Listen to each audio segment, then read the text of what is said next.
Hey guys, so we've been working with polynomials and polynomial equations, polynomial functions. What we're going to do in this lesson is we're going to start to take a look at the graphs of these polynomial functions a little bit more. Today it's going to really just be rough sketching though, very, very rough sketching. We're going to do two things. We're going to take a look at, these are the key factors and the key things we're going to be doing in this lesson. Where are the x-intercepts? X-intercepts are one of the key points of a function, of a graph, of a polynomial function. There are other key points as well, but we're not going to get to those until lesson 14, which we're going to take a couple days on. And but today, really just focus on x-intercepts and what the graph does in between the x-intercepts. That's all we're really going to care about. So we're going to use what we've already learned to do this. And we're going to use what we already learned to find the x-intercepts, and that is really just factoring. Some of these are going to be given. But actually, if you look at example 1, I gave you a function, x squared minus 3x minus 10. You've done this before. Example 1 you have done. You have graphed quadratics. They come out to be a parabola. Okay? So here it is in factored form, x minus 5 times x plus 2. All right, so again, just change to highlighter here. So I'm talking about this function right here, x squared minus 3x minus 10, and then f of x equals, what's going on there? Okay.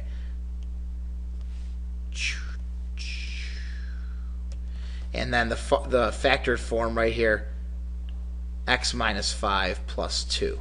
Okay, so expressing functions in factored form will help us sketch the graph, as we talked about. So a couple questions here. First of all, what is the degree? What is the degree of this f of x? Well, the degree, obviously, you could see that it has 2 as the highest exponent, so it is a second degree. So what is the degree? The degree is 2. And how many x-intercepts does the function have? Well, the x-intercepts are going to be found by factoring and setting equal to 0. So we did this in 2 lessons ago, where you would set this equal to 0. X minus 5 equals 0, you get x equals 5. And x plus 2 equals 0, you get x equals negative 2. So there will be 2 x-intercepts. And what are they? We just said negative 2 and 5. So again, degree is 2. That means there's 2 x-intercepts, and that means, and then you could find the x-intercepts by setting the function equal to 0.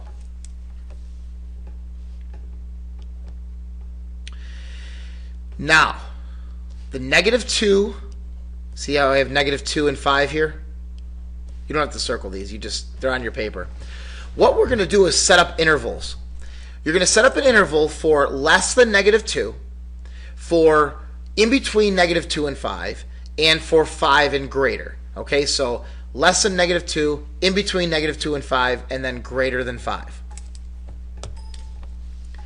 And we're going to test out the intervals. So I have my graph here.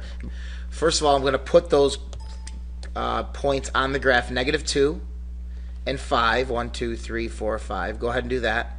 So I know that the function is going to hit negative 2, and I know it's going to hit 5. What's it doing though? What's it doing over here from negative 2 to the left? What's it doing between negative 2 and 5 in here? And what's it doing from 5 and up? And all we care about today is positive. Is it positive or negative? If it's positive, it's above the x-axis. If it's negative, it's below the x-axis. So what we're going to do is we're going to pick any point that's less than negative 2. So what's less than negative 2? Well, negative 3, negative 4, negative 5. You could pick any of those. Let's test negative 3, for example. Okay? So if we do that, and let's use our factored form, x minus 5, x plus 2. X minus 5, x plus 2 equals 0. It'll be a little easier if you use factored form. Okay, so test negative 3. Negative 3 minus 5, negative 3 plus 2. We're plugging in negative 3 because that's a number less than negative 2. What do you get? Well, you get negative 8, and you get negative 1 times negative 1. And negative 8 times negative 1 is positive 8. I don't even care that it's 8. I just care that it's positive. I know it's going to be positive. That's how you can tell what the function does in that interval. So I know that when I'm less than -2, when I'm to the left of -2, my graph is going to be positive. I'm going to be above the x-axis. So when I'm left of -2, I'm going to draw a dotted line here on the x-axis, just so you can see a little bit better what I'm talking about here. This creates the intervals. All right, so I have this interval here, which is less than -2. I have this interval between -2 and 5, and I have this interval greater than 5. That's the 3 intervals they're talking about in parts A, B, and C. I already tested less than -2, and that came out to be positive, so I know somewhere, I know that this interval is positive. So I'm just going to put a mark somewhere up here. I don't know where it is. I don't care exactly where it is. I just know it's positive. How about between -2 and 5? Well, let's pick something easy. How about 0? All right, so I'm going to go 0. So let's put test 0. So 0 minus 5 and 0 plus 2. This is -5, and this is positive 2. And that's going to give us a -10, so that's going to give us a negative. And again, all I care about is the positive or the negative. It is negative. So I know between -2 and 5, I get a negative something. So I'm just going to put a negative down here. I don't know exactly where it is. Kind of ignore the grid in the background. I probably shouldn't have even given you a grid for this lesson. And let's test something greater than 5. So something over here, greater than 5, so test 6. Let's test 6. All right, so we got to use it's going to be 6 minus 5 and 6 plus 2. So that's 1 and 8, and that's going to be positive. Again, I only care about positive or negative. It's going to be positive somewhere over here. So I can kind of tell the shape of the graph. Not the exact points, but I can tell the shape. One exact point I know is the x-intercepts.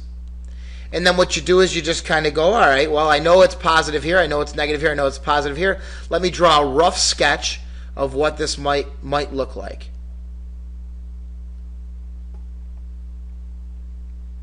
Okay, and I didn't hit that point exactly, but it doesn't matter. It was just an estimate anyways. I know it's going to do something like this. Okay, so that's my rough sketch. And that's all we're doing today is rough sketch. And of course, you should have already known that it was going to be that parabola U shape because it's x squared. Let's take a look though at what happens when we go bigger than x squared. This one's x to the third. X to the third minus 9x can be written as factored form. Here's the factored form. What are the zeros? Well, just set this equal to 0, so I get x equals 0. And then set this equal to 0, x equals 3. And then set this equal to 0, x equals -3. You get the zeros by setting the factors equal to 0. We've done this. We did this in lesson 11. All right, so put them in order. -3, -3, 0, and 3. Use the zeros to create 4 intervals. Test one value in each interval. That's exactly what we just did on example 1. Now we're going to create our own intervals. Okay, so let's do this first. Let's put our x-intercepts on our graph. So let's create our x and y axis here. Here's our y axis.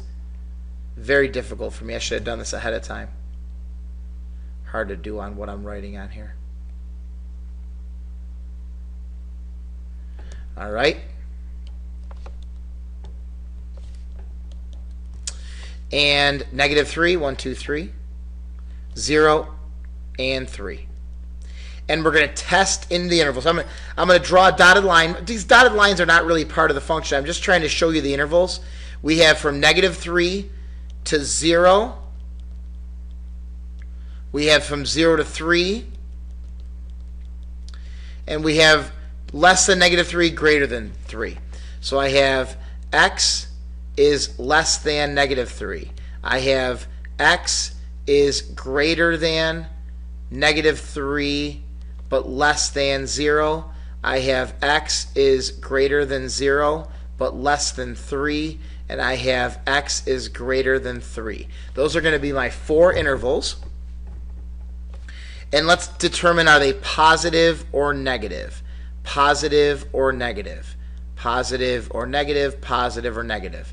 By plugging in values. Okay, so let's test it out here.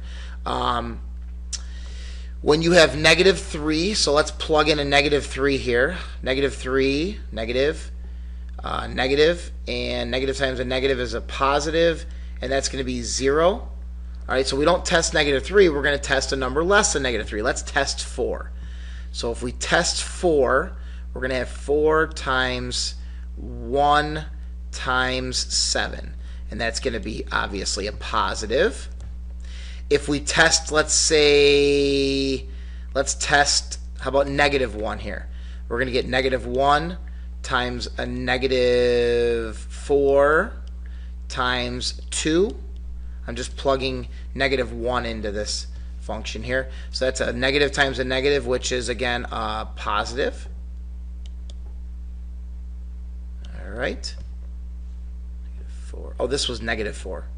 This was negative 4, so this actually would have been negative, negative, and this would have been negative. Oh, what did I do here? I think I did this one wrong.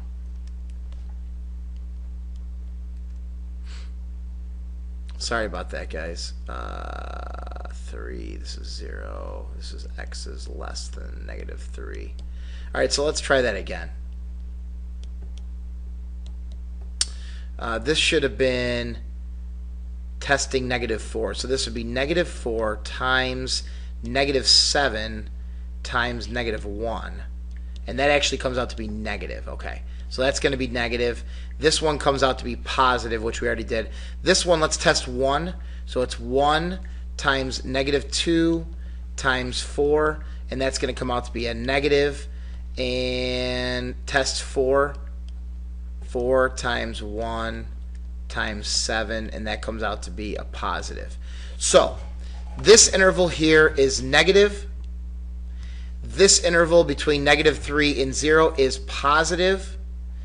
This interval 0 to 3 is negative, and the interval greater than 3 is positive.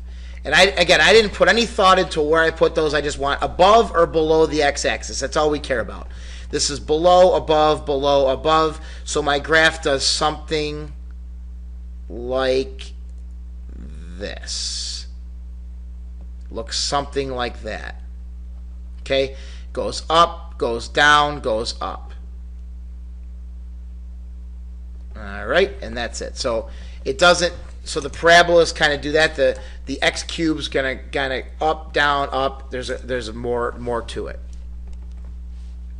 All right, so consider the following polynomials. 2 factors, x, that's going to be a degree of 2. 3 factors, x, that's going to be a degree of 3. And 4 factors, x, that's going to be a degree of 4. All right, how many x-intercepts? 1, 2. How many x-intercepts? 1, 2, 3.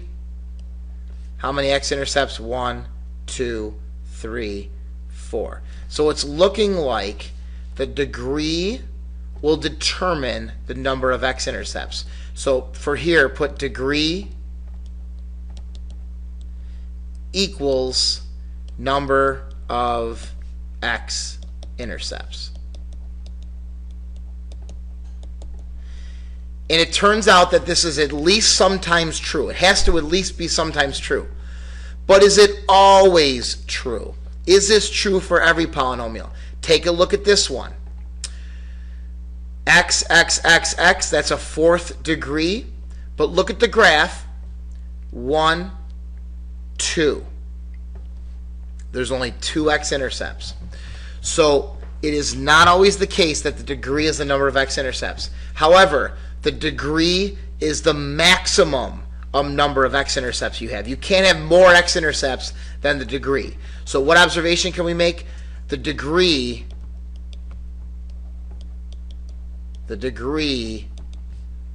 is the max number of x-intercepts.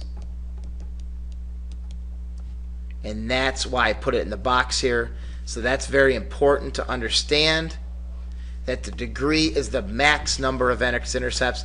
There's a little, read this here, it talks about multiplicity and the factors, and what it does is, what we're going to get into this more in lesson 14, but see how it's x minus 1, x minus 1, x minus 1? There's only one x-intercept there, because these all come out to be 1, 1, 1. So the x-intercept, see how it is? It's negative 3, and then this is 1, 1, 1. Well, you can, I mean, it keeps trying to hit the 1, but it's like hitting it, and then it's staying there, and then going back through it. So we'll talk more about what happens with that. Example 4, we have, they're already giving you the zeros, all right? So, and we know negative 1, and we know 3, and we know 5 are zeros. And we got to determine, what does it do over here? What does it do in here? What does it do in here? What does it do over here? Well, they're giving us information. F of negative 2 is negative. F of 2 is negative. F of 4 is positive, and F of 6 is positive. So instead of having you come up with the intervals and doing the tests, they did them for you. Negative 2 is negative. Okay, so here's negative 2, and it's negative. It's somewhere down here. I don't know where it is. I'm just going to put it below the x-axis. F of 2 is negative. Well, 2 is like, where's 2? Negative 2, F of 2 is here, and that's also negative. Was that right? F of negative 2, wait, negative 1, 3, and 5, and we know that F of negative 2 and 2, okay, are, I want to make sure, did I skip an example? I feel like I skipped an example. Oh, I skipped example 3, that's why. Okay, so let's go back and do example 3 first. Negative 1, 3, and 5. There we go. Okay, and okay, so they tell us F of 2 is negative, and F of 6 is negative. They're doing this for us, which is nice. F of negative 2 is positive, and F of 4 is positive. So we're just, we only care about above or below the x-axis. F of 2 is negative, so here's 2, and it's negative. It's below the x-axis. F of 6 is negative. 1, 2, 3, 4, 5, 6 is negative, below the x-axis. Negative 2 is positive above the x-axis, and 4 is positive. That's right here, and that's above the x-axis. So we're just going to go, we know it does this. We know it goes through the x-intercept, it goes down here, goes through that other, connect the dots kind of. And it comes back down, shoots down there, and this just continues going up. So our graph does something like that. That was example 3. Now example 4, right down here, continue what we were doing. F of negative 2 is negative. F of 2 is negative. F of 4 is positive, and F of 6 is positive. So now it's down here, it goes up, it hits the x-axis, but it does not go in the positive directions. It comes right back down, hits somewhere down here, we don't know where, goes back up, hits the x-intercept there, continues in the positive direction, comes back down, hits the x-axis, and then goes back up. You got to make sure you hit the x-intercept here. So up, hitting the x-axis, down, hitting this minimum here, going back up, down, and then back up. All right, and so your graph looks something like that. That's a rough sketch of what our graph looks like. In lesson 14, we're going to get a better idea of how to do this. All right, example 5, last one. This is putting it all together. And I've decided to save this one for class, and we'll get better as we move on. Lesson 14, it'll all come together for us. See you in class.